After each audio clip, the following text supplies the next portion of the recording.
Bismillahirrahmanirrahim.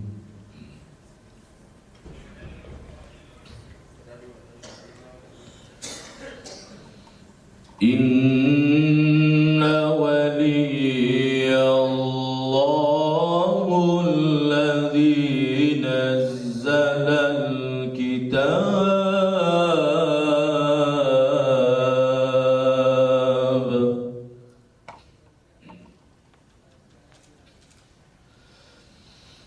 wa huwa yatawalla as-salihin.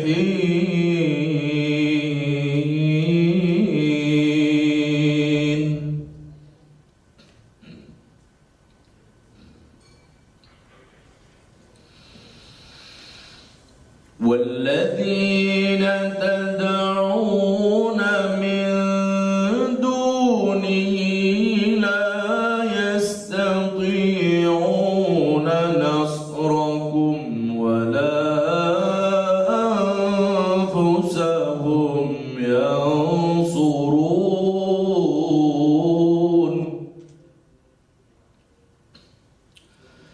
وإن تدعوهم إلى الهدى لا يسمعوا وتراهم ينظرون إليك وهم لا يبصرون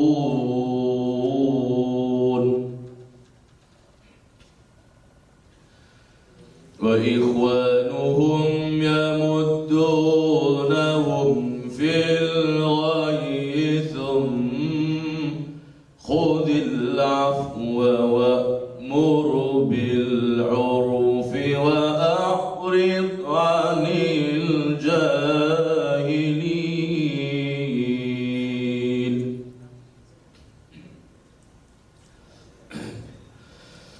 وإما ينزغنك من الشيطان نزغ فاستعذ بالله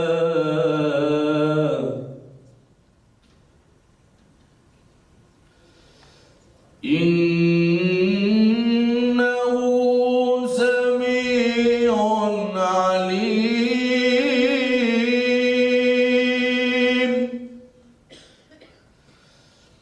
إن الذين اتقوا إذا مسهم طائف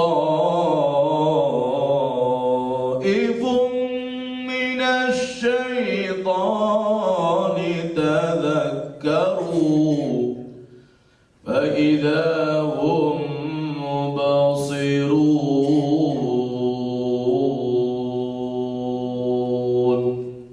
صدق الله العظيم.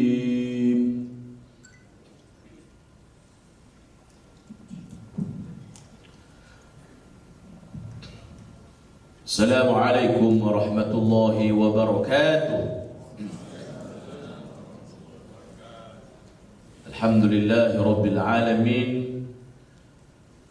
الحمد لله القائل إن هذا القرآن يهدي للتي هي أقوم ويبشر المؤمنين الذين يعملون الصالحات أن لهم أجرا كبيرا وأن الذين لا يؤمنون بالآخرة أعتدنا لهم عذابا أليما.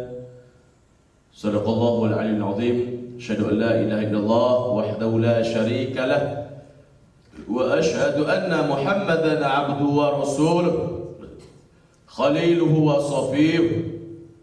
اللهم صل على سيدنا وحبيبنا وشفيعنا وقدوتنا سيدنا محمد بن عبد الله صلى الله عليه وسلم وعلى آله وأصحابه ومن دعا بدعوته واستنى بسنته إلى يوم الدين.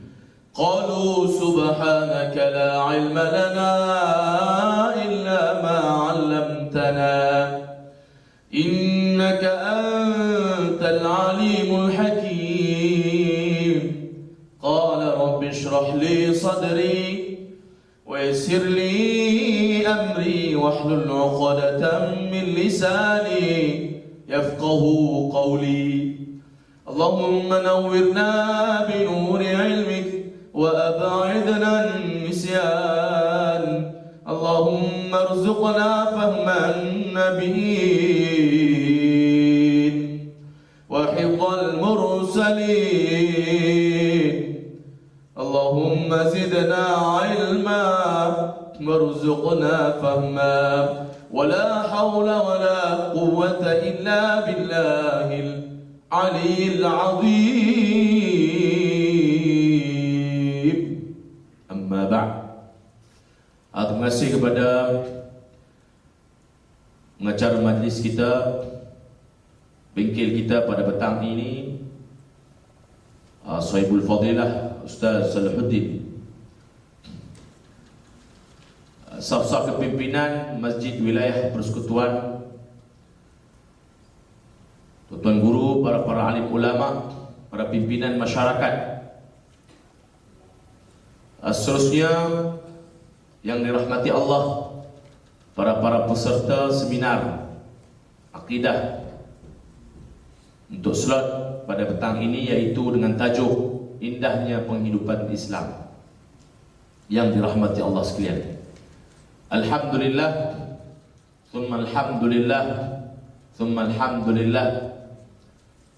Pertama-tama dan selama-lamanya, tuan-tuan dan puan-puan, kita memanjatkan kesyukuran kita tidak lain dan tidak bukan kehadiran Allah Subhanahu wa taala, di mana pada petang yang mulia ini dapat sekali lagi kita dihimpunkan oleh Allah, dikumpulkan oleh Allah Subhanahu wa taala di dalam majlis zikir, dalam majlis ilmu, ataupun dikatakan sebagai majlis taman-taman syurga Allah Subhanahu wa taala.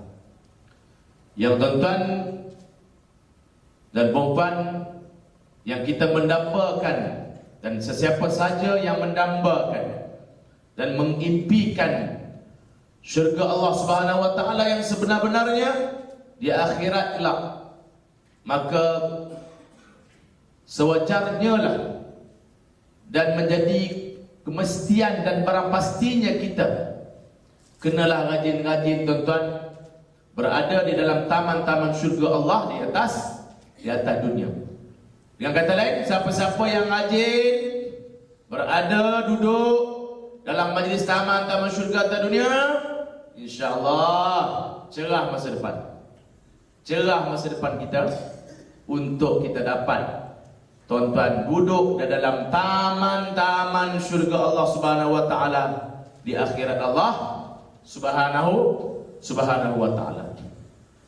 Tuan-tuan dan puan-puan, untuk slot yang kedua atau yang ketiga di sebelah petang, untuk sesi petang ini mungkin tampak menzahirkan keletihan, tampak menzahirkan kelemahan fizikal dan mental, tuan-tuan.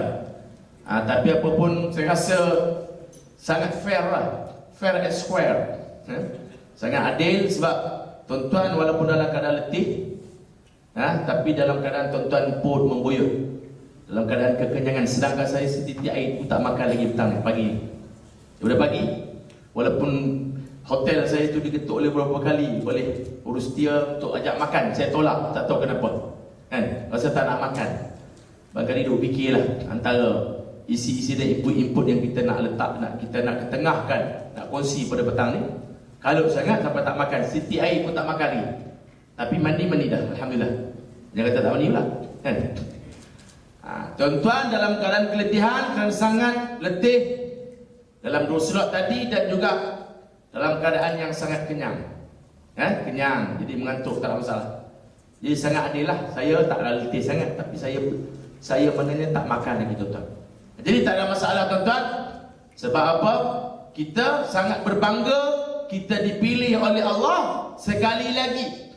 Sekali lagi, selain daripada beberapa kali pilihan-pilihan Allah yang mungkin Allah tak pilih kita berada dalam festival muzik Asia baru-baru ni sampai mati nama orang, tapi Allah Ta'ala pilih kita. Alhamdulillah. Alhamdulillah. Tuhan tak pilih kita berada dalam pesawat yang hilang, tuan-tuan. Dan Tuhan tak pilih kita berada di festival muzik Asia yang terbesar baru-baru ni. Tapi Tuhan pilih pada kali ini, tuan-tuan, sekali lagi kita berkesempatan oleh Allah Subhanahu Wa Taala berada dalam majlis-majlis zikir, majlis-majlis ulama, tuan-tuan, majlis ilmu dan taman-taman syurga Allah Subhanahu Wa Taala. Sebab tu malaikat bila dia berada dalam majlis ini, tuan-tuan, dihadiri oleh ratusan dan jutaan para malaikat, tuan-tuan, berlapis-lapis mereka sampai ke langit Allah, ke arasy Allah Subhanahu Wa Taala. Tuan-tuan, rahimakumullah. Maknanya bila habis majlis ilmu, baliklah mereka malaikat itu kepada Allah. Dijumpa Allah, Tuhan tanya, "Mai dari mana?" Cakap Kedah noh. Mai mana? Mangkala yang sampai. Kan? Orang Kedah tu juga ada orang Kedah sini. Saya rasa Kuala Lumpur ni di KL ni banyak orang Kedah, kan? Kalau orang Kedah datang daripada Bali macam saya pun, kalau duduk KL tak bawa duit seminggu pun tak mati lah. Pasal kaum kerabat ramai. Kan? Tak ada masalah, no hal lah, beres. Orang Kedah kadang-kadang bila terlajak cakap Kedah banyak sangat. Makngo. Menggalau yang mai. Bila yang sampai baru set-set ni sampai menggalau. Kan? Baca Quran macam di Kedah. Qul ya ayyuhal kafirun. Tampak bagi gelai gigi. Salah. Makno maklo, kan? Kak mo. Menggalau. Kan? Qul ya la. Sebab la ni. Kalau orang Terengganu, lawak Terengganu kita. Nganu kita. Baca wadduha, walaili saja. Mampui, unggah. Tuan. Jadi tuan-tuan yang dirahmati Allah sekalian, Tuhan tanya malaikat, mai mana? Dia kata mai daripada satu kelompok manusia yang mereka ini berada dalam majlis ilmu, melakukan slot majlis ilmu. Alhamdulillah. Kan? Apa yang mereka minta? Dalam majlis itu mereka nak apa? Tuan, nak bagi hilang ngantuk tu. Aku pun ngantuk. Tadi tak apa Ustaz Salahuddin buat lawak lah kan. Siapa tak nak cari kota tambah kota boleh jumpa dia. Saya pun tak tahu dia juru nikah nama saya. Sekali lagi pun saya nak jumpa dia minta borang. Nama aku tu. Tuan-tuan lah. Sama satu batch dengan Imam Muda Azhar, Imam Muda Hizbur. Imam Muda Azhar belakang sikit. Senior kepada junior kepada Hizbur Rahman. Nama saya hafaz Quran. Tapi Ustaz Salahuddin ni sama lah. Juru nikah tadi tu. Bersama dengan Imam Muda Hizbur mengapai Quran. Tuan-tuan, masa tu masya-Allah lah, cengih tak kira lah. Kita muda-muda ni. Kan? Batch yang pertama pula, cengih tak kira lah, baru dapat steering, baru dapat lesen. Bayangkan orang baru dapat lesen kereta tu, pulas steering tak kira. Kan? Asal bawa kereta pukul 3 pagi gerak tak apa. Kejutkan dia pukul 3 pagi suruh bawa kereta bila pun tak apa, 3 pagi sanggup bangun. Pasal punya tagih steering. Dia pulas steering tak kira. Baru-baru tu tuan. Tapi alhamdulillah lah, produk yang pertama, kedua, alhamdulillah. Sehingga tuan-tuan, bukan saya saja mewakili Malaysia ke peringkat antarabangsa, dan rakan-rakan Ustaz Salahuddin pun ramai juga beberapa anak murid saya. Setelah kita digam oleh JAKIM, tuan-tuan, atas faktor umur dan sebagainya, tak boleh ke peringkat antarabangsa mewakili Malaysia, maka tuan-tuan, anak-anak murid saya dah pergi. Selain daripada anak murid perempuan, bahagian hafizah pun ada saya bimbing sendiri, dan Johan Kedah, Johan Kebangsaan dan mewakili Malaysia yang perempuan itu ke Morocco. Tuan-tuan, mana kita ada cara tersendirilah pelaksanaan teori dan praktikal segi penghafazan Al-Quran. Macam mana nak hafal Quran, macam mana kita nak ingat. Hari ini banyak orang hafal Quran, semua orang boleh hafal. Semua boleh hafal Quran, tapi tidak untuk mengingati Quran itu. Macam mana kita nak jadikan Quran itu bertahta di dalam hati kita. Quran tu dengan kata lain mantap, montok. Mantap dalam dada tu, ingat antara masalah dengan Yasinnya 83 ayat, dengan surat Al-Waqi'ah tuan-tuan 96 97 ayat tuan-tuan, Tabarakallazi yang akan membela kita dalam kubur besok tak diseksa oleh Allah, terselamat daripada fitnah kubur itu. Tabarakallazi. Tabarakallazi tuan-tuan. 30 ayat je. Apa satu malam satu ayat? 30 malam 30 ayat. Boleh mula malam ni? Boleh atau tidak? Macam tak orang nak boleh. Orang lelaki yang boleh slow ni. Orang lelaki slow kan? 30 ayat. Dia pun buka Quran tengok, Ustaz suruh hafal lah, macam mana orang lah. Dia buka tengok, malam ni lega dah.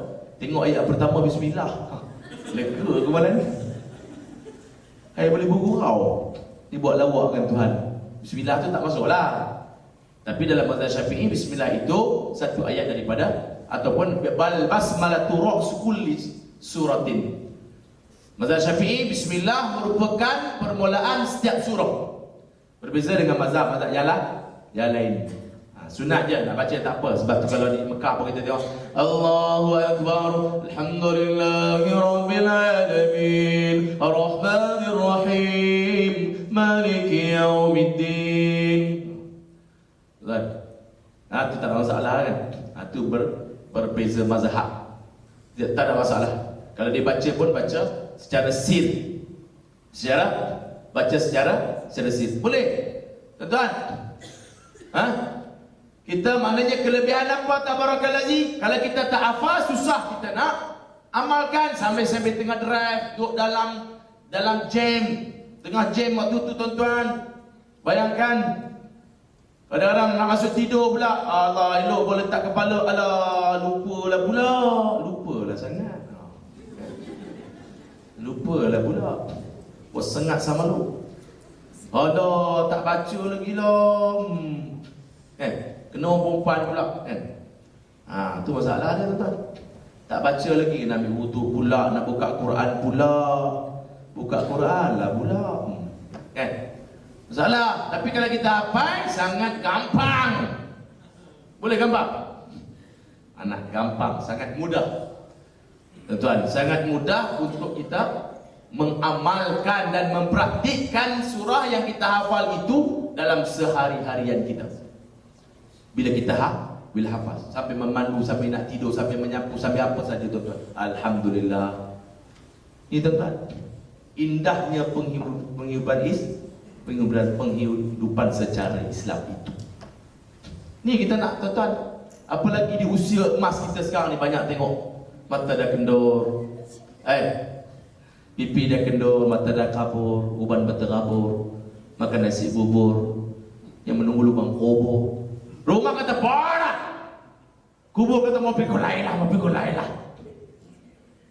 Kubur kata layan. Mau pikul lain lah.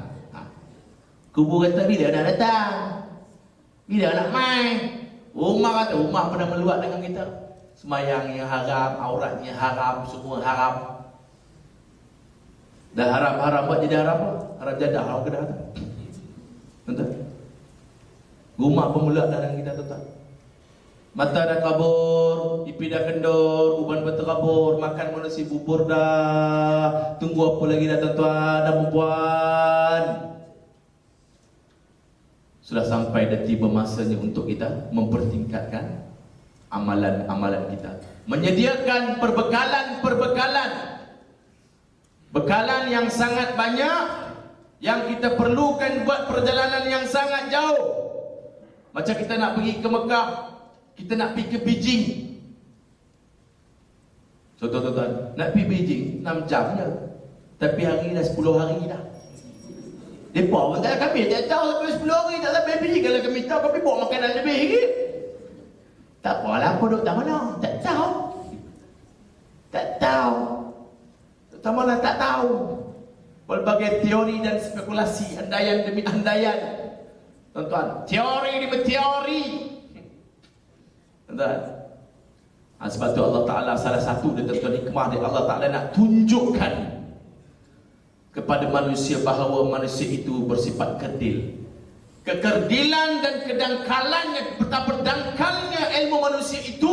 Walaupun kita mendabik dada kata kita hebat dalam pelbagai aspek, tuan-tuan.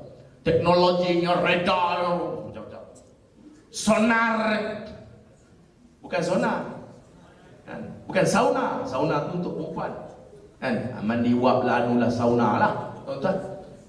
Duduk dalam periuk nasi juga. Aku pun pernah juga. Bini punya pasal, abang tak mau duduk kan? Boleh juga. Duduk dalam situ. Allah, masa terbakar pergi neraka.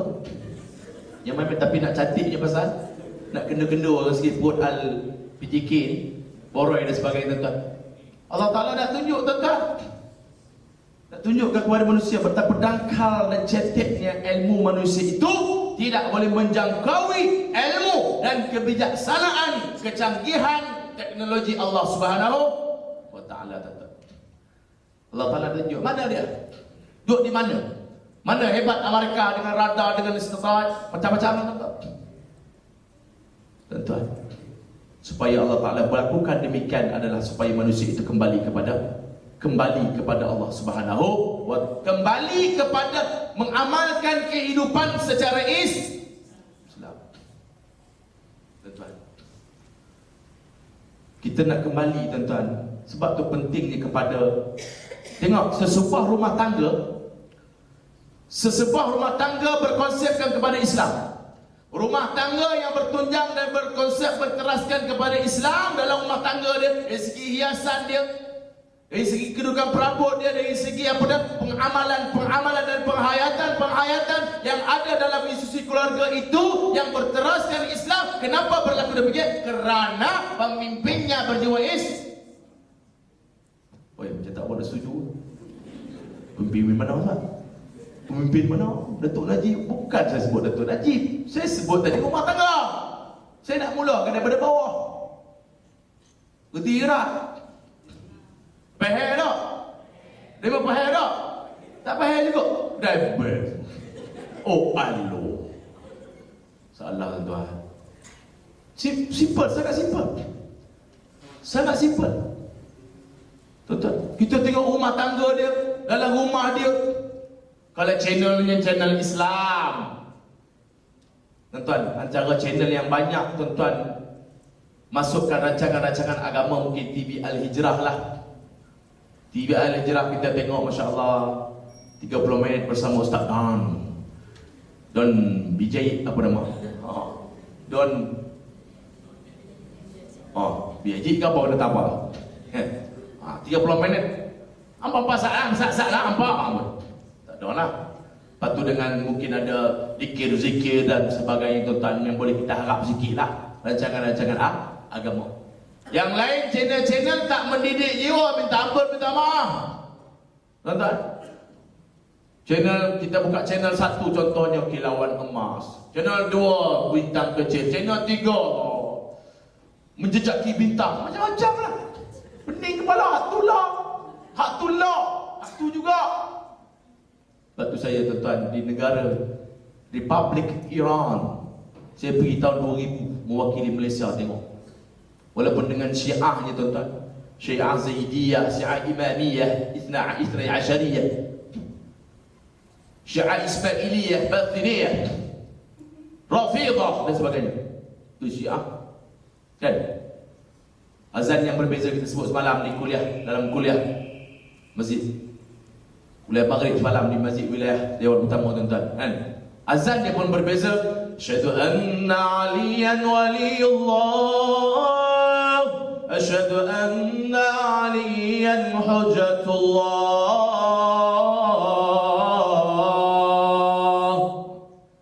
Aku bersaksi bahwasanya Ali itu adalah wali Allah, kekasih Allah, dan aku bersaksi bahwasanya Ali itu ialah hujah Allah Subhanahu wa Ta'ala.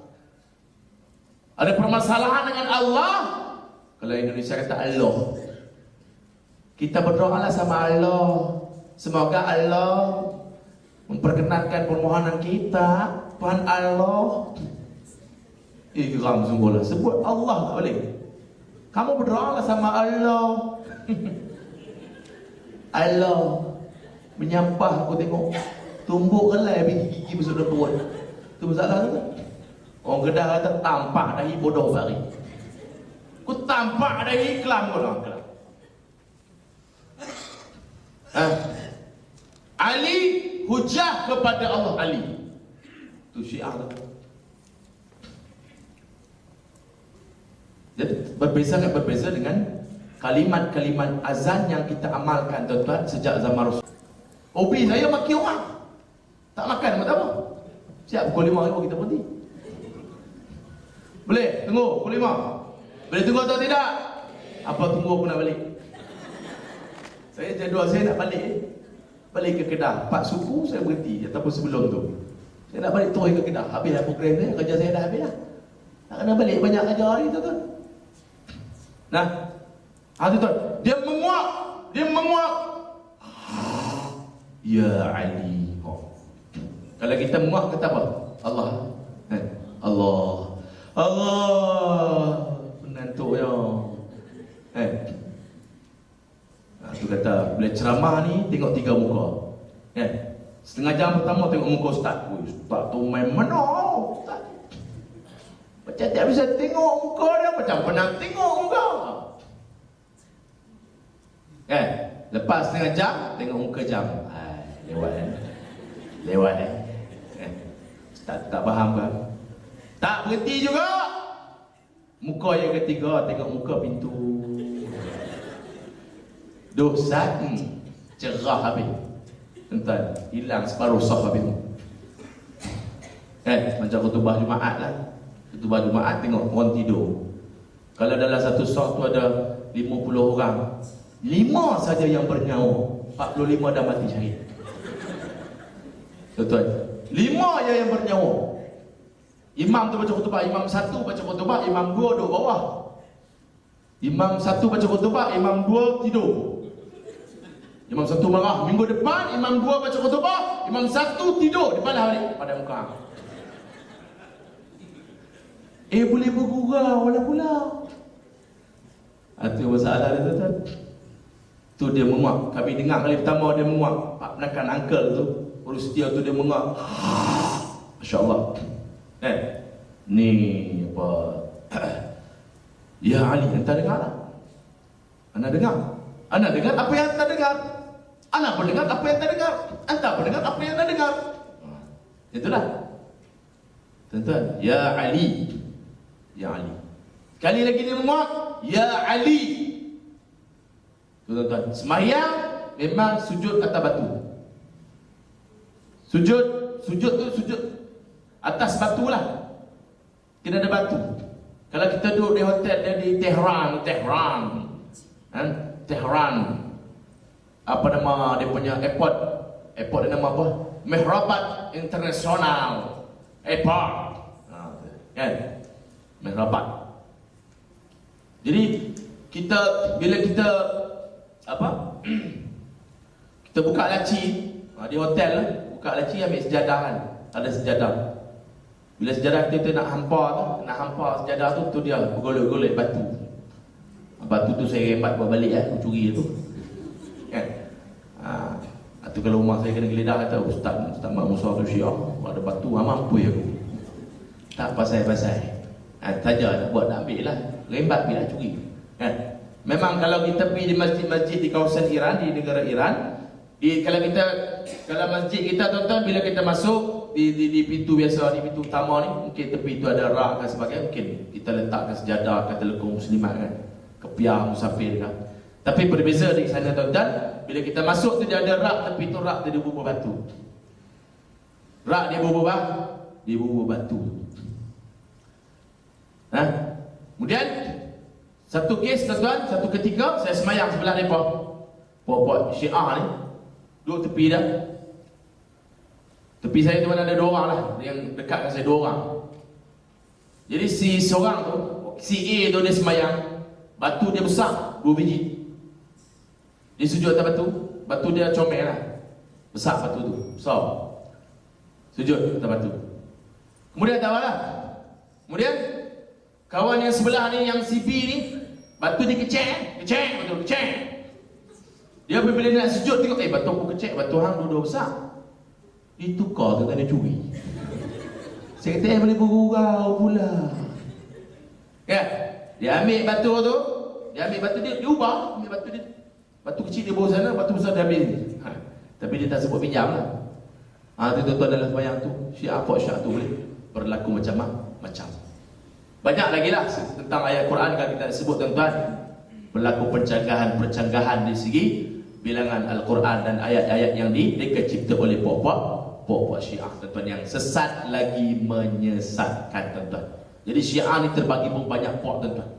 Yang paling top ialah Zaidiyah, Ismailiyah Batiniyah, dan juga salah satu dia ialah kita panggil Syiah puak mana tuan-tuan? Puak Imamiyah Ithnai Asyariyah. Yang banyak juga dalam dunia tuan-tuan. Yang mempercayai berpegang kepada 12 imam. Imam tu dia label lah imam ni. Dan imam yang ke-12 itu dikatakan hilang, menghilangkan diri sekitar tahun 225 Hijrah.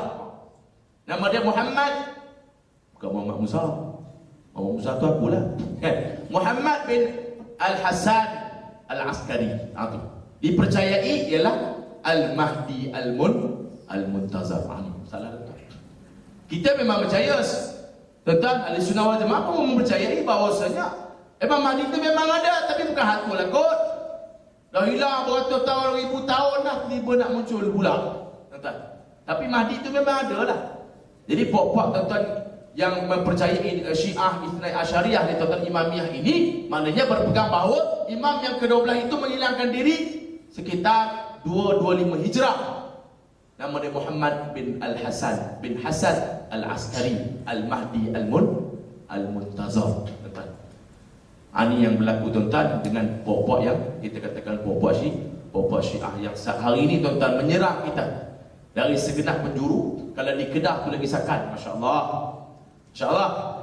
Punya nak marah ni tuan-tuan. Punya nak marah ni puak-puak ni. Kepada apa dia? Kepada sahabat-sahabat Rasulullah, antaranya Sayyidina Abu Bakar, Sayyidina Umar, Aisyah radhiyallahu anha.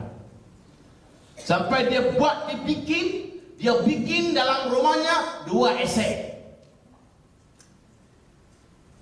Tuan-tuan, 2 jamban toilet.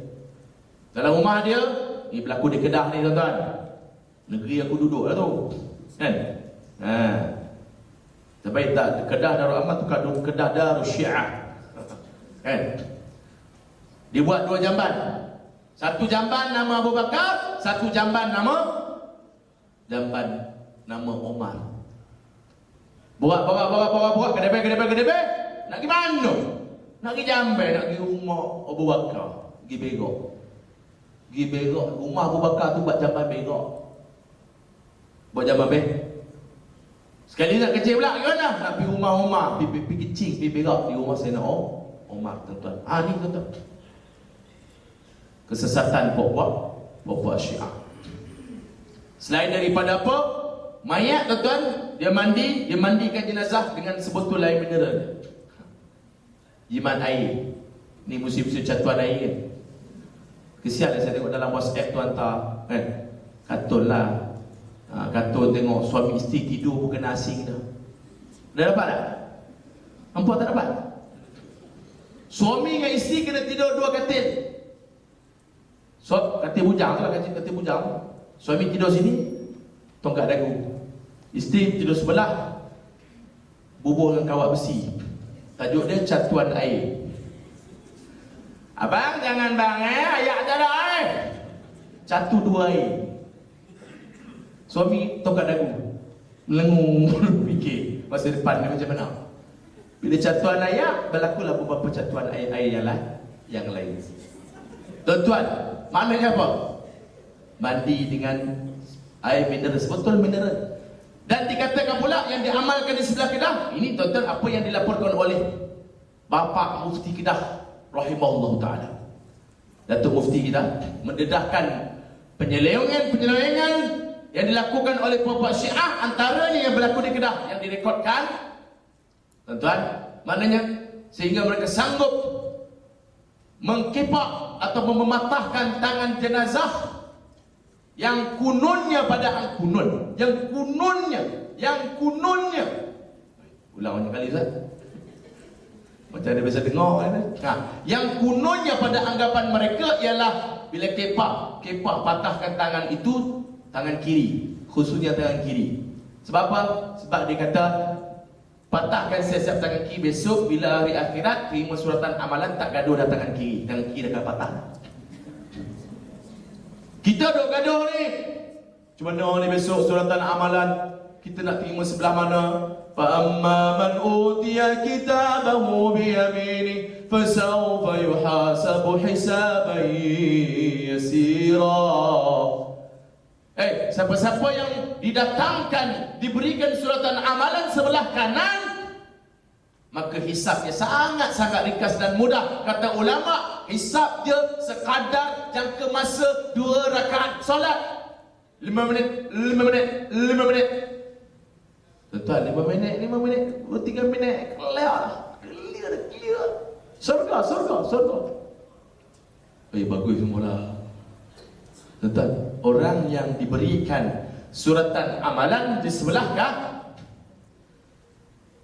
Sementara tuan-tuan, maknanya orang yang diberikan suratan amalan sebelah kiri, maka celakalah orang itu tuan-tuan. Maka nerakalah tempat kediamannya selama-lama ataupun sementara ataupun di sebelah belakang. Jadi puak Syiah ni tuan-tuan, dia meyakini bahawa nak mengelakkan dia berlaku tuan-tuan, diberikan suratan amalan sebelah kiri, tangan kiri dah tak ada lah, yelah, tak ada. Malaikat dah bagi belah kiri, tak ada, tangan dah tak ada. Dah patah. Oh, dia kata patah lah, patah lah pula. Patah lah sangat. Dah patah. Tak ada lah tuan-tuan, perempuan. Selamatlah kunun ni tuan-tuan yang berlaku dalam negara kita. Sebab tu anak-anak saya sebut tadi tuan-tuan. Maknanya kenapa tuan-tuan environment yang berkonsepkan Islam itu wujud di dalam institusi keluarga, institusi kekeluargaan, tapi masyarakat, negeri dan negara, kerana kepala bapaknya. Boleh guna kepala bapak. Ini kepala bapak kau, ini kepala bapak aku. Kepala bapak kau mana? Kepala bapak aku tak ada, batu api dibagi ke Ramli. Tuan-tuan, itulah kelebihan kepala bapak. Yang timbul kepala bapak tu kes dia apa tuan-tuan? Kes dia sebab semua ibu. Tuan-tuan, budaya, bangsa, agama sangat mengangkat kedudukan perempuan yang namanya ibu. Ibu pertiwi, ibu jadi, ibu negeri, ibu negara, ibu pesawat. Siapakah? Ya Rasulullah, siapakah orang yang aku perlu buat baik? Aku jadikan sahabat. Aku nak kena buat baik, berkawan. Ibumu, 3 kali ibumu. Kali keempat baru kepala bapakmu. Tuan-tuan, orang lelaki ni macam itulah. Walaupun dia suami, isteri, anak kunci ke syurga, tak suami. Anak kunci ke syurga, tak ada suami. Perempuan muslimah hasalihah, jangan kamu mengimpikan syurga itu milik kamu kalaulah hal-hal yang berkaitan dengan ketaatan kepada suami itu enggak beres. Orang lelaki kembar, orang perempuan mula mengantuk. Tak ada apa, tiba kami tadi bagus lah ni Syiah, memang lah tiba dah lah. Apa hal? Apa barang? Ini cerita realiti, fakta dan data. Ayyama imra'atin matat wa zawjuha radin 'anha dakhalatil jannah. Mana-mana sang isteri yang mati dalam redha suami. Isteri yang mendapat redha suami, yang diredai oleh suami itu mati, isteri yang salihah. Maka kata Rasulullah, tidak ada tempat yang layak dengannya kecuali syurga Allah Subhanahu. Tuan-tuan, sebab tu kita sebelum orang perempuan itu menikah, dinikahi, tuan-tuan, maknanya keperluannya ketaatan itu kepada Allah, Rasul dan kepada ibu dan bapa. Tapi manakala dia berkahwin, berumah tangga, maka keperluan kepada tanggungjawab bersuami itu melebihi daripada keperluan tanggungjawabnya kepada ibu dan bapa, kepada orang tuanya. Tuan-tuan, orang lelaki sono, batu saya sebut semalam, maknanya golongan perempuan, sahabat di kalangan perempuan, sahabat perempuan zaman Rasulullah mengadu domba kepada Rasulullah, ya Rasulullah, kami rasa cemburu lah, amalan kami tak sama orang jantan. Orang jantan ada pergi perang sana, perang sini, ada amalan-amalan yang lain kami tak dapat, kami duduk suruh dapur lah. Ada juga hari ini tuan-tuan, saya dah sentuh mana mentaliti orang kita yang sangat rendah, yang masih lagi duduk. Kita boleh katakan sifatkan sebagai katak di bawah tempurung. Orang tu belajar sampai PhD ke, sampai master ke, belajar sampai degree ke contoh. Lepas tu kerja apa ni Nabi ni? Tak ada kerja apa, jadi suri rumah sepenuh, suri rumah tangga sepenuhnya. Lah sayanglah mengaji dulu tu sijil. La ilaha illallah. Mengaji itu pasal ilmu. Kita nak keluarkan diri kita daripada, tuan-tuan, apa dia? Daripada kita ni, apa dia? Di kalangan orang yang bodoh, orang yang tidak ada ilmu, nak jadikan kita orang yang berilmu. Tuan-tuan, kita ada anak, kita boleh didik anak kita dan sebagainya, melahirkan zuriat yang pintar-pintar sebab kita pintar. Tuan-tuan, orang kita ni mengaji pasal kerja.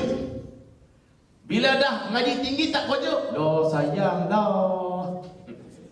Itu pelik, hairan bin ajaib. Orang perempuan.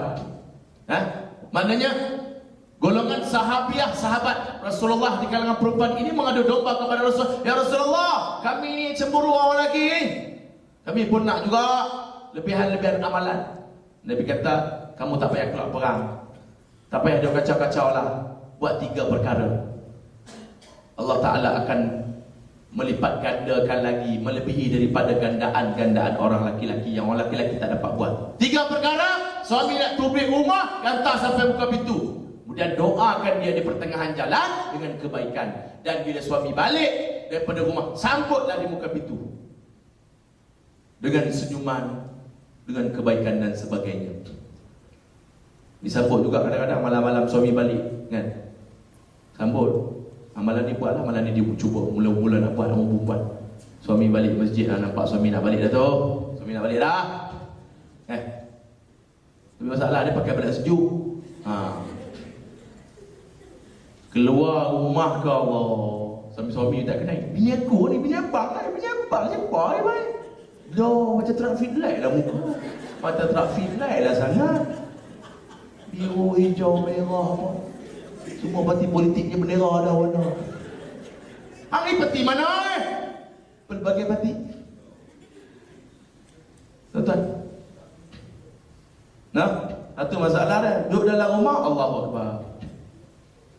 Dia marah bila suami cari lain. Tanya Ustaz Saludin mana dah. Dia cerita bab kahwin lain, saya nak cari Ustaz Saludin. Dia juru nikah, dia dah announce tadi borang ada. Tuan-tuan, tu orang perempuan kena muhasabah balik, analisa balik, tengok. Maknanya duduk situ pula, apa dia, sambut suami depan rumah pakai bedak sejuk, rambut pun tengah, rambut duk bubuh yang gulung-gulung. Allahu Akbar. Rumah kampung pula, suami balik-balik tuan-tuan, kebetulan blackout pula tu. Dia pun bubuh lilin. Sambut suami abang balik, bayangkanlah. Buka pintu, suami lari balik. Baru nak tongkat motor, naik tongkat menyerit lari balik. Menyakak, berhasap. Awak abang ni? Lah, banyak tu maklimah mana? Tak siap. Macam mana? Apa je? Sebab tu perempuan, contohilah wanita syurga yang telah, tuan-tuan, digambarkan, yang telah diceritakan, dikongsikan oleh Rasulullah dengan anak dia Sayyidatina Fatimah radhiyallahu anha. Fatimah, kalau hang nak tengok calon ahli syurga itu gimana sih? Kamu pergi saja di rumah, di kampung sana, rumah Polana binti Polana, dia tu calon ahli syurga. Tuan-tuan, apa-apa saja ciri-cirinya dan kriterianya, ibu-ibu. Fatimah pun pergi, tengok calon ahli syurga. di kalangan wanita. Wanita. Kan? Ada orang Kedah nak jaga KL. Kan? Wanita jadi wanita. Saya masa duduk kat Kedah tu, kan? Mula-mula pergi bila student ni, pelajar-pelajar ni, bila yang Kedah cuba nak ajuk cakap KL, yang KL nak, yang kita KL nak ajuk cakap Kedah, kan? Tu kadang-kadang Kuala Lumpur jadi Kuala Lumpur. Ingat nak balik Kuala Lumpur kan? Orang Kedah tengok kan. Orang Kedah tak kata Kuala Lumpur, Kuala Lumpur. Itu tadi tu nak main awal tapi kereta tayak dia tu bocor. Orang Kedah tengok, tayak lah, tak tayak. Haram jadah, haram zadi, hawa pelak, kawa hailang. Ada? Orang Kedah ni tahu. Kuala Lumpur je Kuala Lumpur. Lajak utara, lajak. Mari tengok Maharaja Lawak, mari tengok tak? Maharaja Lawak, kumpulan comel. Comel. Hare kau, apa cerita? Apa cerita? Hare. Payah juga nak buat bunyi tu. Tambah tak makan nasi gini-gini detik. Ada cara nak buat tu. Entah. Nah, yang orang Kedah nak belajar cara cakap apa? Belajar cakap apa nak ajuk cakap KL. Kan? Mat aku tengok muka kau lawa apa? Kau nak pergi main bola ke? Apa barang cakap macam tu? Buat hal. Tengok muka dia kata bawah. Muka kau lawa apa? Nak pergi main bola. Kan? Tuan-tuan. Baik, tak apa. Calon kita sebut tadi, calon ahli syurga di kalangan perempuan. Fatimah pun pergi bila tengok. Apa sajalah amalannya yang bagus itu. Dia tanya, macam mana? Bagus sangatlah. Pergi. Assalamualaikum. Salam. Suami tak ada di rumah. Boleh tak saya nak interview sikit? Nak ta'aruf sikit, berkenalan sikit boleh? Tak boleh. Suami tak duduk di rumah. Suami tak izin lagi. Dia minta izin dulu. Klik dulu. Tak apalah, esok mari. Nanti suami saya klik rumah, hamba minta izin dulu ke dia. Cakap Kelantan pula. Kita pusing Kelantan, Kedah, Indon, kita pusing. Saya ni memang banyak negeri. Saya memang tak ada negeri. Negeri saya tak cukup satu, negeri 9. Orang Kedah ada. Main mana Ustaz? Negeri 9. Negeri tak cukup satu lah tu. Patut 10. Selalu ke 10 tu sedap sikit sebut kan, negeri 10. 9, satu lagi tak 10. Orang panggil negeri tak cukup satu. Klik dulu, esok mari link. Dia memberi link, dia minta izin kat suami dulu. Tak apalah, lepas tu lah Fatimah, kisah ni dah tuan-tuan bisa dengar. Saya peringat-peringatkan balik je. Kan? Tuan-tuan, abang ulang gaji je. Jadi bila suami dia balik, dia minta izin, abang kata, wahai, apa nama ni, suami abang, tadi ada sebulan datang, dia nak datang, nak masuk rumah, tapi saya tak bagi izin. Abang izinkan, datanglah. Besok datang Fatimah. Datang, Assalamualaikum, tuan-tuan. Salam. Boleh masuk tak? Dia tengok tu dia lah. Fatimah tu mari dengan anak lah pula. Yang kemarin yang main seorang, hantar abang, bawa main anak. Kan? Kata masalah lah. Saya duk minta permit tu, license tu, sore je. Mari berdua pula. Allah. Betul. Lepas tu tak apalah. Tak jadi juga. Betul. Apa minta izin lain? Tak macam perempuan sekarang kan. Perempuan sekarang macam mana? Tu cerita perempuan calon ahli syurga, perempuan bagui dah. Perempuan lah ni. Pak Mak yang datang, Assalamualaikum. Pak Mak tempe dah tak? Pak Husin dah, Pak Husin. Pak Husin mana? Pak Husin ngongek kaki untuk kepala kemek. Bini, Mak Husin dia keluar. Waalaikumsalam. Itu dia berkembang. Salam Pak Mak awak. Pak Husin dah? Tak ada, dia pergi mana, tak tahu. Naik dah dulu. Peramahnya. Peramah. Dia berkembar ni. Baju tak pakai ni.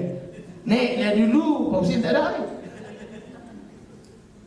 Bagui lah.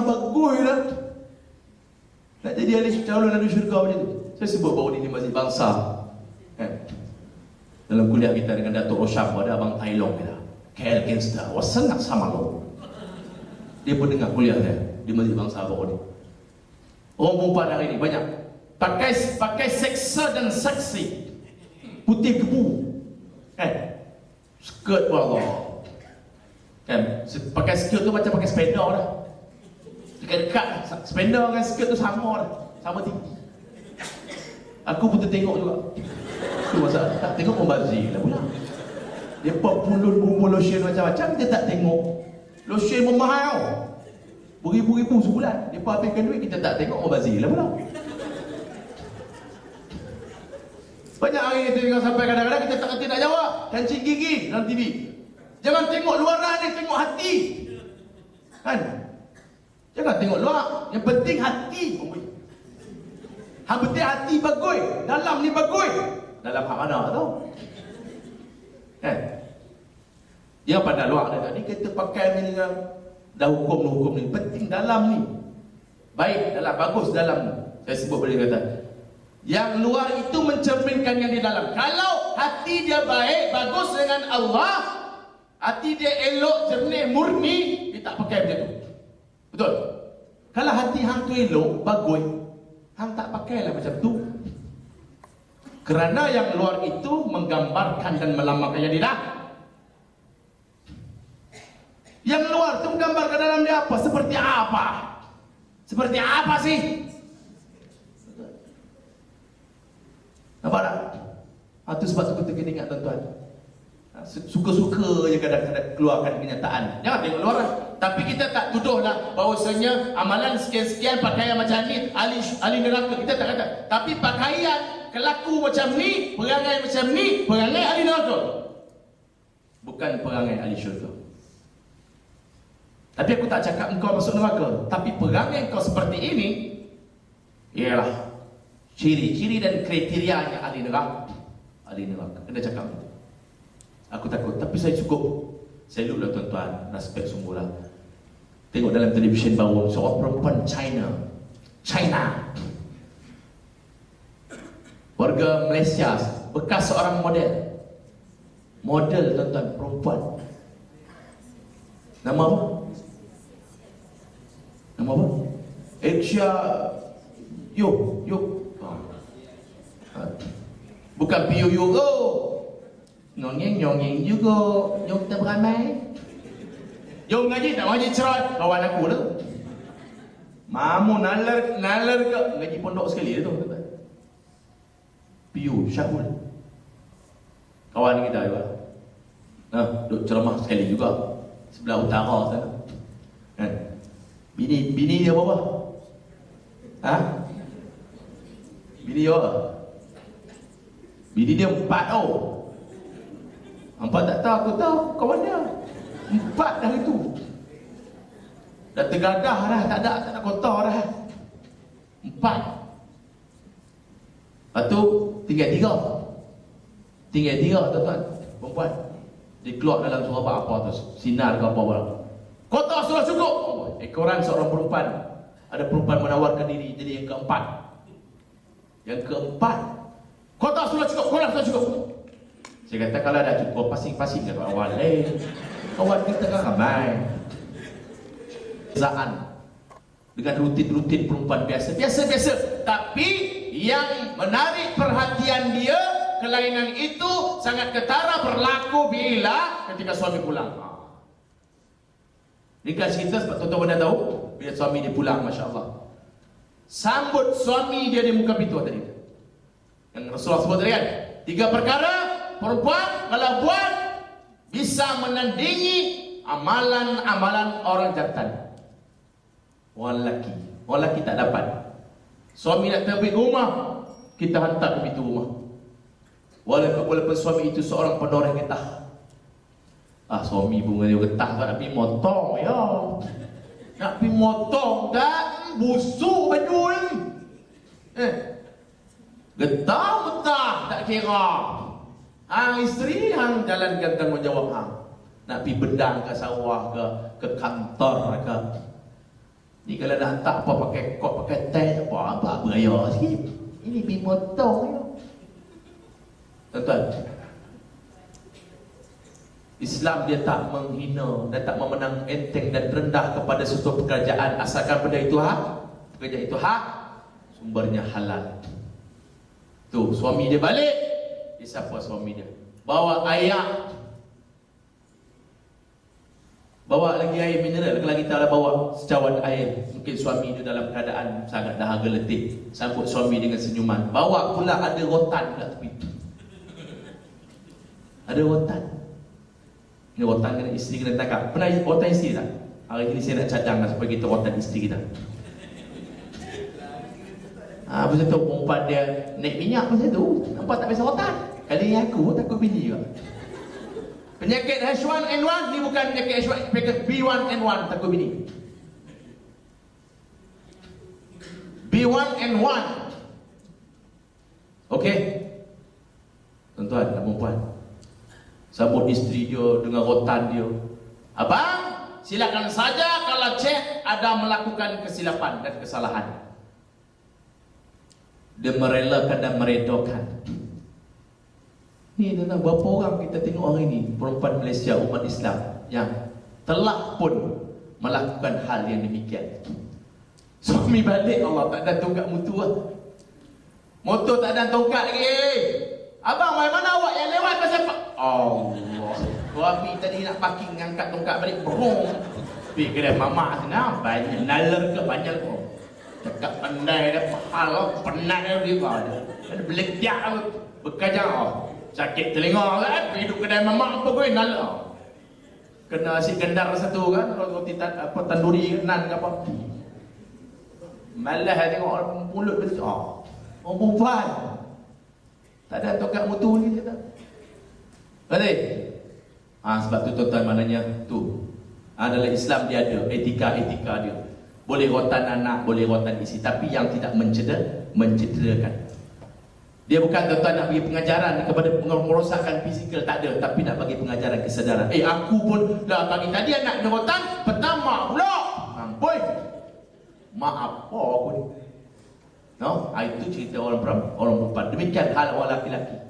Orang lelaki banyak tanggungjawab sebab tu saya membina environment, persekitaran yang sehat, yang bercorakkan dan berteras bertunjangkan kepada Al-Quran, kepada Islam itu. Tuan-tuan, persoalan yang pertama itu akan ditujukan, dikemukakan Allah kepada yang nama sang suami itu. Seronok aja lagi. Tuan-tuan, ibu sana, ibu pertiwi, ibu negara, kita bapak ada apa?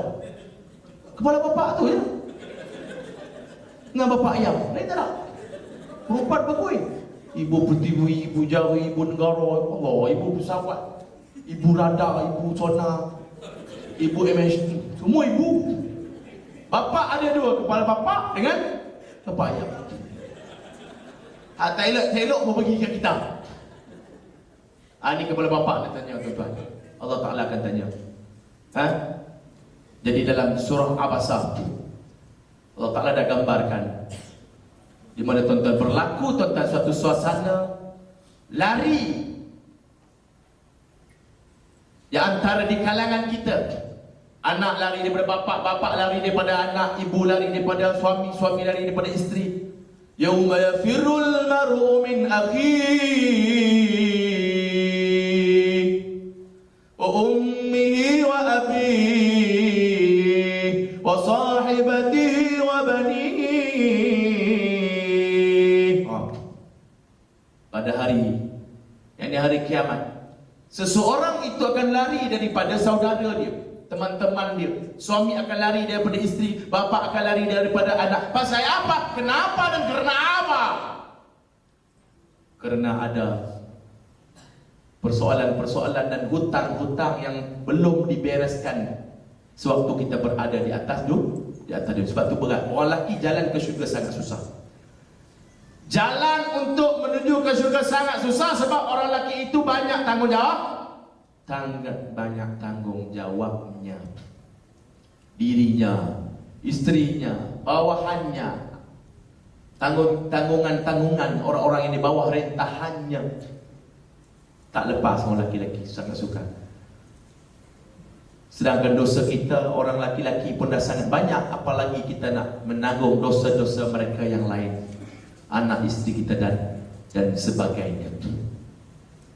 Tuan, walaupun kata tadi orang lelaki di mata orang perempuan, orang lelaki itu hebat begitu begini. Jangan sekali mengecilkan, mengecewakan. Sebagaimana orang perempuan tidak boleh mengecewakan hati kedua orang tuanya dan melukakan hati ibu bapanya, demikian dia tidak boleh melakukan hal yang sama terhadap sang suami mereka.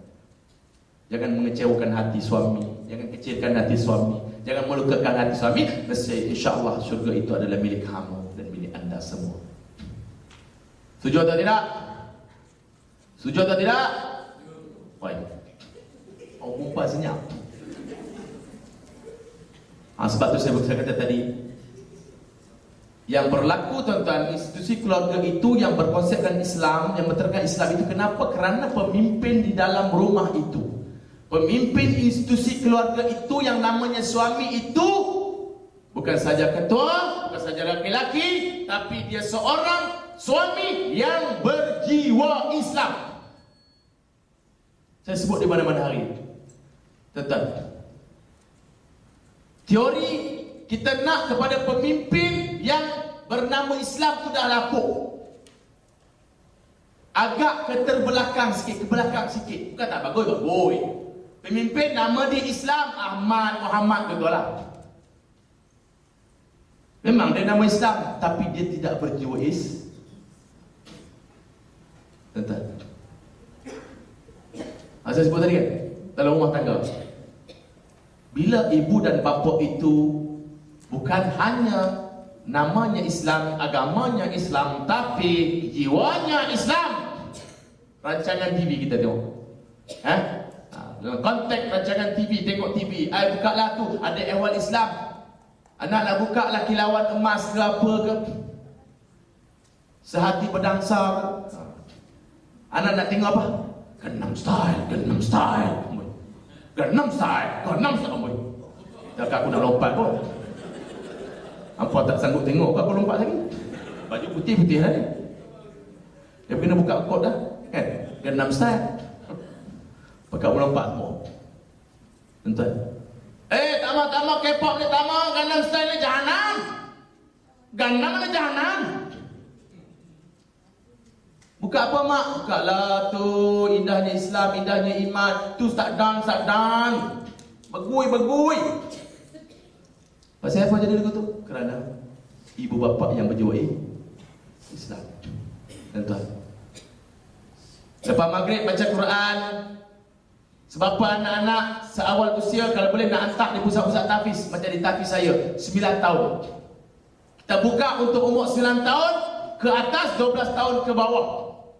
Tengok macam dalam di negara Arab, tengok Timur Tengah. Apa Quran 7 tahun, 8 tahun. Di Iran banyak umur 9 tahun hafizul Quran. Quran tu kenapa kecil-kecil? Quran kenapa masih kecil-kecil? Bawa dia mantap, bawa dia lekat. Ini dah tua-tua bangka pun apa? Tu yang ingat kepala, ekor lupa. Ingat ekor, kepala lupa. Dia kali Yasin apa tak? Yasin apa Ustaz? Cuba baca. Yasin.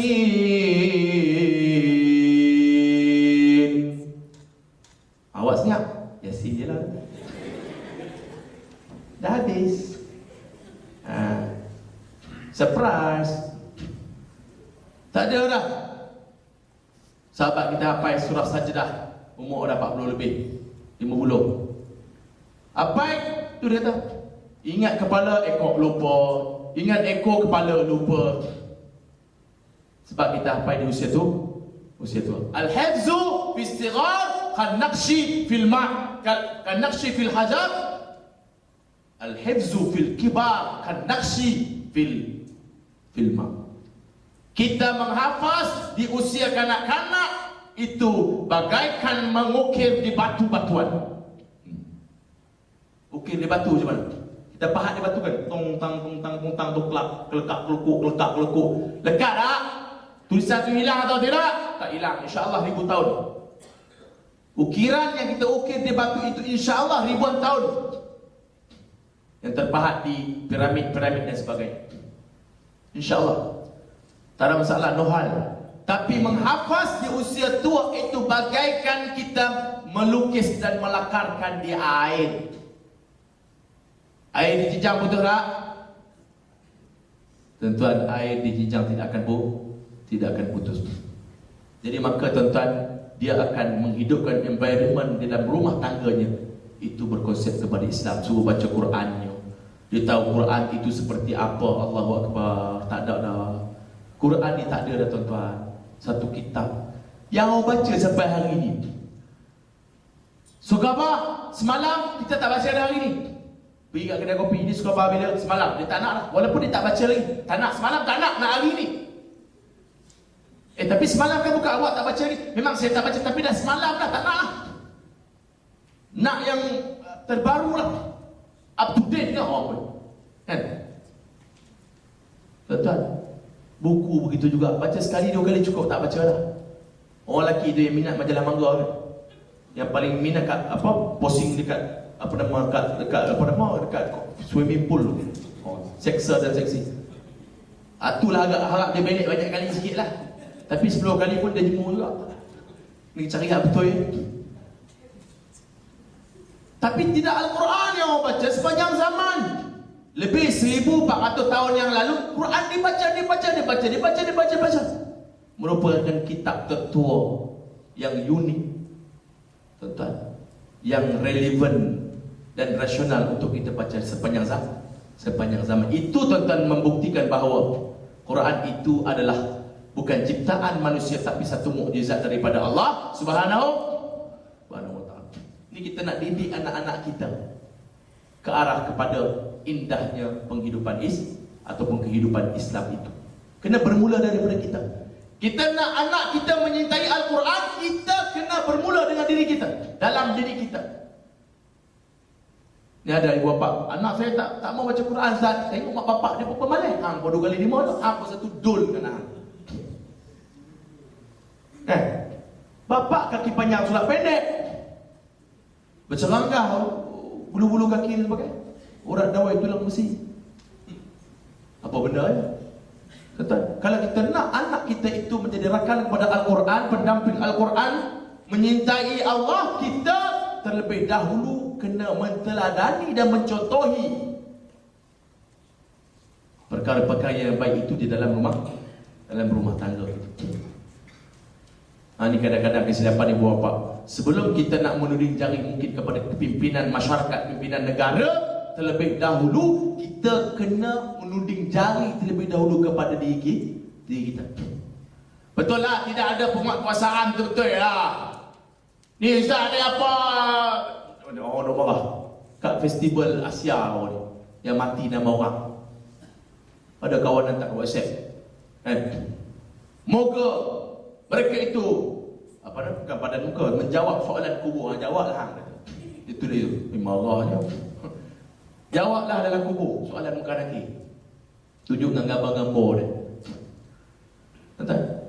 Dia kata ni pasal ni kan, pemimpin ni baru luluskan lesen dan sebagainya. Itu satu hal, itu satu sudut. Tapi satu sudut, itu anak kamu yang terlibat pasal apa? Kerana antibiotik. Antibiotik dia tu, anak kita tak cukup kita berikan kepada kita tak cukup membentengi diri anak-anak kita dengan akhlak Islamiah, akidah Islamiah, tuan-tuan, dan syakhsiah Islamiah itu. Kalau anak kita didik, tuan-tuan, dengan didikan agama yang secukup. Sebab tu saya sebut mana-mana pengajian, modul-modul yang ada di dalam pendidikan kelas kafah, tuan-tuan, memang tak cukup untuk menjadi benteng kepada anak-anak kita, tuan-tuan, melayari bahtera kehidupan dia. Tak cukup sekadar pendidikan Islam yang diperolehi melalui ikhlas kafah dan jannah. Memang tak kafah. Memang tak kafah tau. Arab kata kafah memadai. Memang tak memadai. Tak cukup, tuan-tuan. Sebab tu pendidikan Islam itu secara apa? Secara mendalam, tuan-tuan, mestilah diteruskan sampai di peringkat sampai ke peringkat menengah. Kafar dia mengaji sikit-sikit ya tuan-tuan dan puan. Sikit-sikit. Jadi, itu kita kena bimbing anak-anak. Alhamdulillah tuan-tuan, saya sendiri pun saya bercakap maknanya, kalau kita suami isteri hafizul Quran, hafal Quran, anak kita pun, saya dulu hafal Quran umur 13 tahun, saya rasa tua. Saya tak nak anak saya hafal Quran jadi macam saya nak dimula dengan 9 tahun, 10 tahun. 13 dah habis 30 juzuk. Yang sulung habis 30 juzuk umur 13. Tuan-tuan. Adik dia 14 tahun, 13 tahun. Adik sekarang 13 tahun dah lagi 4 juzuk tak silap saya. Adik dia. Yang nombor 2, nombor 2. Anak nombor 2 bukan bini. Ada dia sambil-sambil ngantuk dengar bini nombor 2. Anak isteri yang pertama ni 4 orang. Mana tadi sebut? Yang nombor 2, tuan-tuan, umur dia 13 tahun. Lagi 4 juzuk, 30 juzuk Al-Quran. Yang kecil, bukan yang kecil lah. Yang umur 10 tahun lah. Lagi 10 tahun. 10 tahun tu. Baru masuk dalam 2 bulan. Dah hafal dah, hampir 3 juzuk. Cik kan? Seronok saya tengok, sejuk je mata Allah Akbar. Di balik hafal dah, ayah dapat 1 muka. Ayah besok nak hantar selai lah. 2 muka, Alhamdulillah lah anak aku. Tuan-tuan, kita takut tuan-tuan. Sebab tu kalau nak anak kita tuan-tuan, dalam kita punya budaya kita, falsafah masyarakat kita, nak didik, nak lentur buluh, biarlah dari Sebab tu Islam dah buat garis panduan dalam mendidik anak. Pendidikan kepada anak, tuan-tuan, dia sebut apa? Dia sebut latifuhum sab'an wa adibuhum sab'an wa ashirum sab'an. Ini yang kita tak laksanakan lagi dalam masyarakat kita, dalam kehidupan kita. Kita tak gunakan teori yang diberikan oleh ulama dan oleh Rasulullah sallallahu alaihi wasallam itu, tuan-tuan. Di dalam kita panggil zon yang pertama, 7 tahun yang pertama, berlemah lembutlah dengan mereka. Umur setahun takkan rotan, 2 tahun, 3 tahun, jangan kita kasari mereka. Lemah lembutlah dengan anak-anak. Dia tak tahu apa, tak akil balik lagi, tak memayis. 7 yang pertama. Memasuki tuan-tuan zon yang kedua, koridor yang kedua, 7 tahun yang berikut, 7 sampai 14. Ini Nabi kata penting sangat, very very important. Ini kita terlepas pandang. 7 tahun, umur 7 tahun sampai ke 14 tahun, inilah tuan-tuan cabaran yang paling besar. Apa dia? Adibuhum sab'ah. Kamu ajarkan akhlak, ajarkan adab, ajar etika, ajar peradaban. Ni, masa ni lah nak rotan ke? Nak penumbuk orang, nak hawi ke apa bala ni. Kita masih beruntung duduk di negara kita, Malaysia. Kalau duduk kat Sweden, tak berputih mata. Sweden ke bawah ni? Sweden lah. Di Sweden tak boleh sama sekali kita melakukan penderaan. Rotan anak ke apa ke tampak apa, tak boleh langsung. Di negara Sweden, walaupun kita cuba mengamalkan budaya-budaya itu mengikut fahaman agama masing-masing, tak boleh. Tapi Nabi kata 7 tahun ajar akhlak, ajar adab, ajar etika, ajarlah semua kat dia. Sampai kita terlepas pandang. Sampai 10 tahun, 7 tahun tu dah suruh, dah lentur-lenturkan dengan amalan sebab, dengan ibadah solat itu sendiri. Tapi kita terlepas pandang, biar. Sebab tu tuan-tuan, kadang-kadang ada satu penyelidikan dan kajian di Terengganu itu beberapa tahun yang lalu. Kedapatan 21,000 kurang lebih pelajar-pelajar sekitar darjah 2 hingga darjah 6 tidak pandai menunaikan salat. Lalu hasil kajian itu menunjukkan bahawa seperti apa? Bahawasanya, kenapa kanak-kanak sekitar darjah 2 sampai darjah 6 tak erti tunaikan solat? Sebab bapa-bapa tak solat. Tu ceritanya. Mak bapak tak pandai menunaikan solat, tak erti macam mana anak-anak solat. Faham tak tuan-tuan? Ini kita sangat sedih, sangat kecewa berlaku dalam negara kita. No? Darjah 2, sekitar darjah 2 hingga darjah.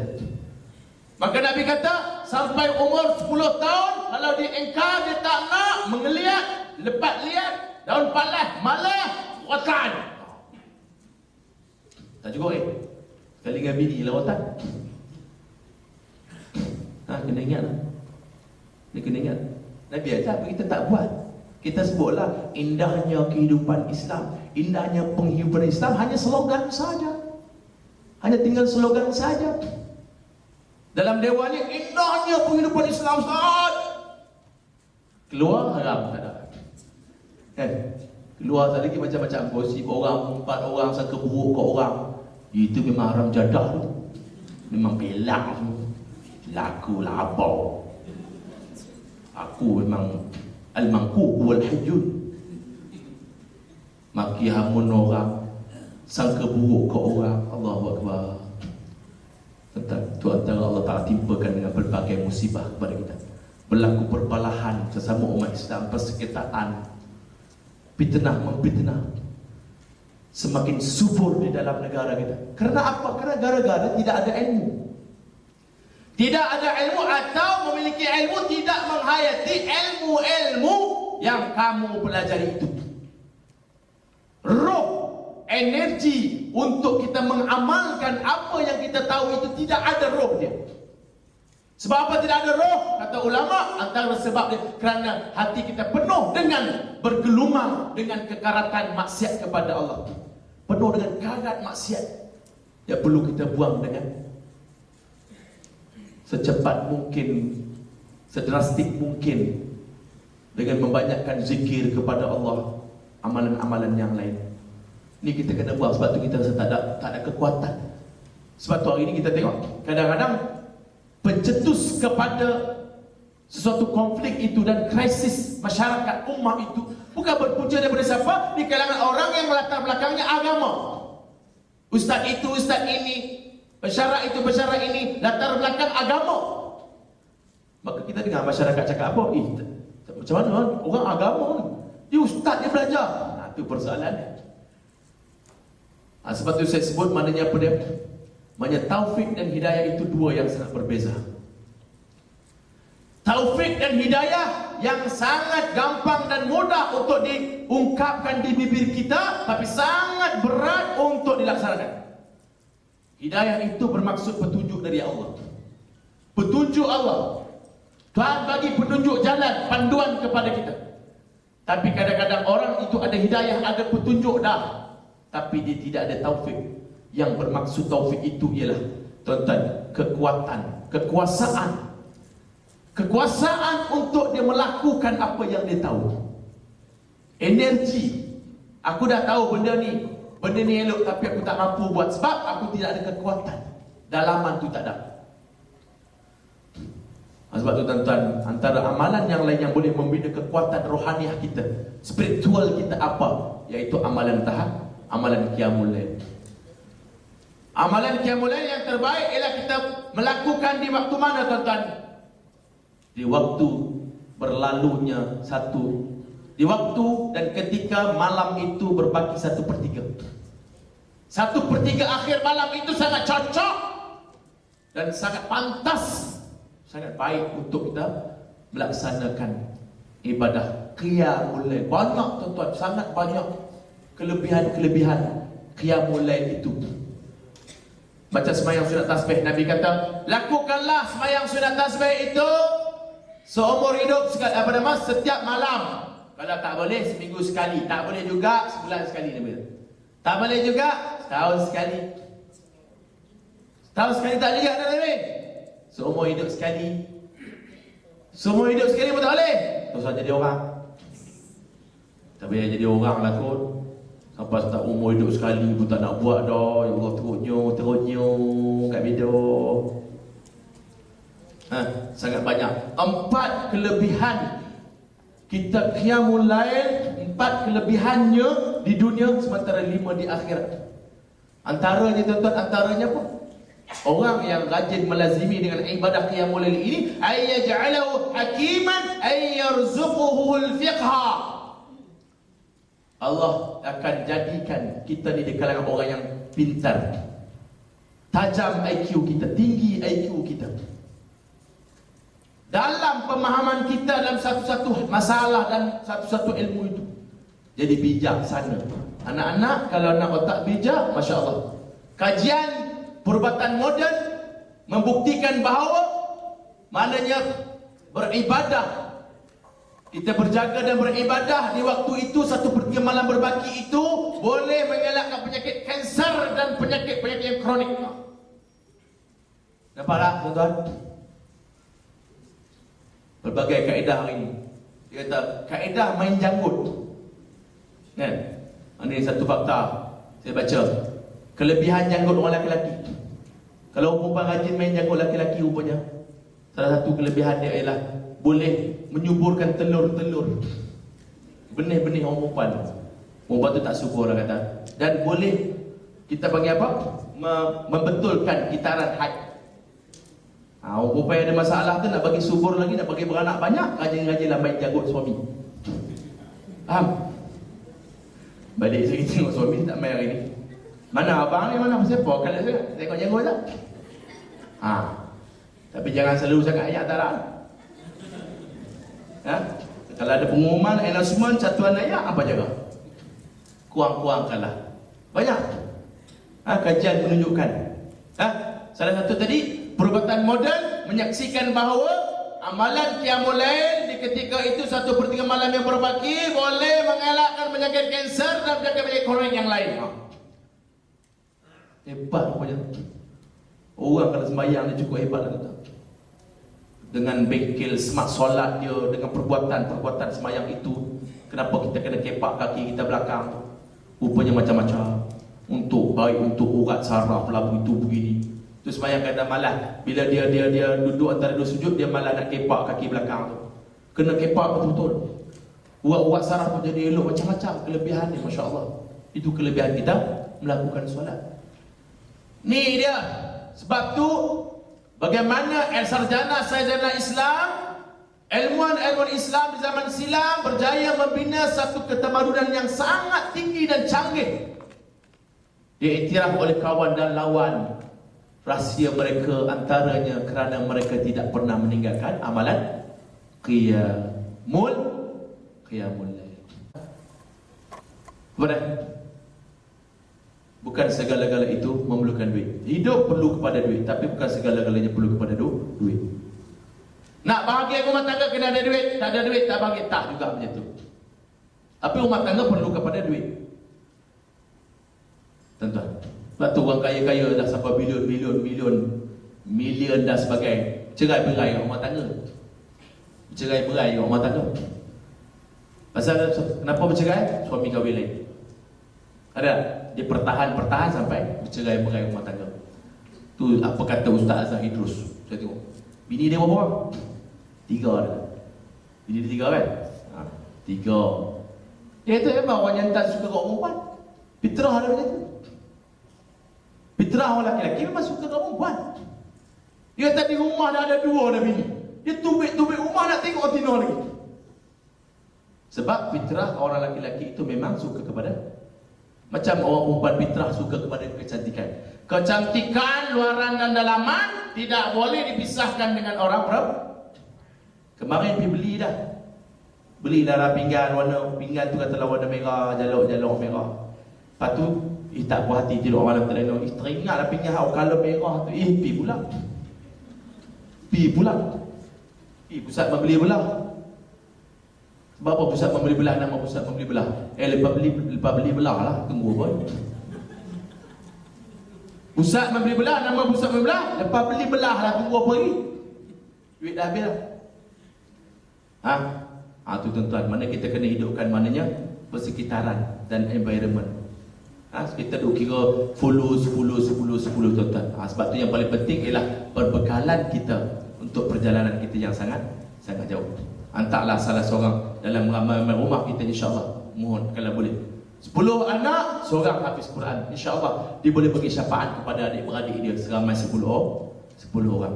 Ini sebagai saham kita, jaminan kita, dan akan membentengi kita kalau lama ada dosa banyak besok, takut nak lempak dalam neraka. Tolonglah wa syafa'ahu fi 'ashratin min ahli baiti alladhi hum qad wajabat lahu an-nar atau kama qala. Dia boleh bagi syafaat 10 orang di kalangan adik-beradik dia yang sesungguhnya 10 orang itu telah tercatat dan tercatat di dalam buku sebagai penghuni neraka Allah Subhanahu wa taala. Anak kita. Tapi anak kita yang lawyer, yang engineer, yang magister tidak boleh bantu kita. Yang doktor, PhD dan sebagainya tidak tersenarai di dalam nama-nama orang-orang yang Tuhan mengizinkan mereka ini supaya dapat memberi syafaat di akhirat. Tidak ada. Tapi orang-orang yang anak yang hafizul Quran, Nabi sebut. Tuan-tuan rahimakumullah. No? Supaya kita janganlah kita terlalu asyik dengan kehidupan dunia semata-mata. Jadi tuan-tuan dan puan, saya rasa jam menunjuk pukul 4. Jadi insyaAllah kita berada di penghujung perbincangan kita dan perkongsian kita. Mungkin ada sikit kita boleh buka ruang lah dalam beberapa minit untuk tuan-tuan dan puan kemukakan soalan. Setakat saya boleh jawab, saya jawab. Tak boleh jawab, kita tangguhkan saja. Kalau tak ada soalan, lagi cepat kita balik. Itu je, betul dah. Hampa pun nak boleh cepat, aku pun nak boleh cepat. Ada tak soalan? Sebab saya satu soalan saya jawab selalu setengah jam. Ustaz ni menakutkan kami lah pula. Tak ada soalan? Nampaknya faham ke? Sebut balik yang tidur bangkit balik. Cerah biji mata. Kalau dah tak ada soalan, nampak gaya kita boleh kita tangguhkan. Ustaz Soluddin, macam mana? Ustaz Soluddin ada soalan? Ada. Jadi saya rasa untuk perkongsian kita untuk sebelum petang ni, sekadar tu dulu, insyaAllah tuan-tuan, dengan tajuk secara rambang, secara general saja kita bincang, tuan-tuan. Tidak ada kata kerja apa sebagainya. Tapi saya kira ada sikit sebanyak antara input-input itu berkisar tentang tajuk kita pada petang ini ialah indahnya penghidupan Islam itu sendiri. Kalau kita amalkan Islam memang sangat cantik, tuan-tuan. Jadi saya mohon kemaafan lah sekiranya ada terkasar bahasa, lawak-lawak bodoh dan sebagainya tadi, tuan-tuan. Itu tidak lain untuk sama-sama kita bagi tumpuan lah pada kita punya program petang ni. Yang baik datang daripada Allah Subhanahu wa taala, segala kekurangan dan kelemahan daripada diri saya. Al-haqqu min rabbik fala takunanna minal mumtarin. Wa biqadri hadza wa astaghfirullahal azim. Assalamualaikum warahmatullahi wabarakatuh.